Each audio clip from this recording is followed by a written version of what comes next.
Now starting with our lead story, the visit of Israeli Prime Minister Benjamin Netanyahu. Day 2 was packed with a string of engagements, the last of which ended just a few minutes back. Both sides have signed 9 bilateral agreements. The two prime ministers addressed a joint press conference. WION's Ramesh Ramachandran sent us this report. It was a busy day for the Israeli Prime Minister. Benjamin Netanyahu began his second day in New Delhi with a visit to Rajghat, where he paid homage to the father of the nation, Mahatma Gandhi. The Israeli Prime Minister then made his way to the President's house, where he was given a ceremonial welcome. The warmth between Indian Prime Minister Narendra Modi and his counterpart from Israel was visible here too.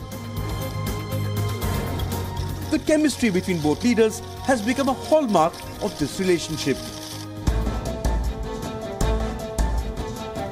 After the photo op at Hyderabad House, the leaders held talks that led to 9 agreements between the two countries. We are both countries that have never forgotten our history and our heroes. And we deeply appreciate this gesture by Prime Minister Netanyahu. As we look to the future of this exciting partnership with Israel, I am filled with hope and optimism. In Prime Minister Netanyahu, I have a counterpart who is equally committed to taking the India-Israel relationship to soaring new heights. Netanyahu announced his support to India in its fight against terrorism. In the joint statement, both countries vowed to take strong measures against terrorists. Indians and Israelis know too well the pain of terrorist attacks. We remember the horrific savagery in Mumbai. We grit our teeth.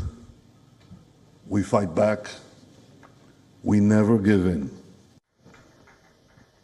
After leaving Hyderabad House, the Israeli Prime Minister held a series of engagements with business leaders from India.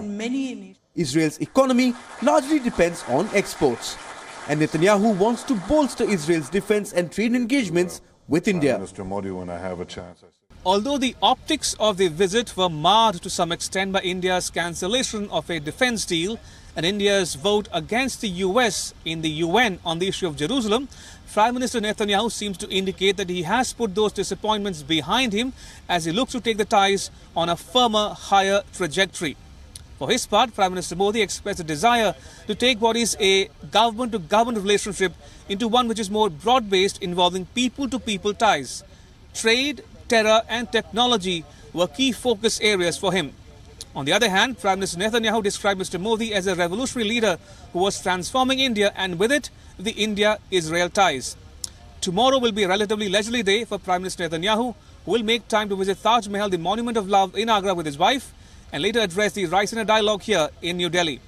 With video journalist B.D. Dhyani, I'm Ramesh Ramachandran for WION.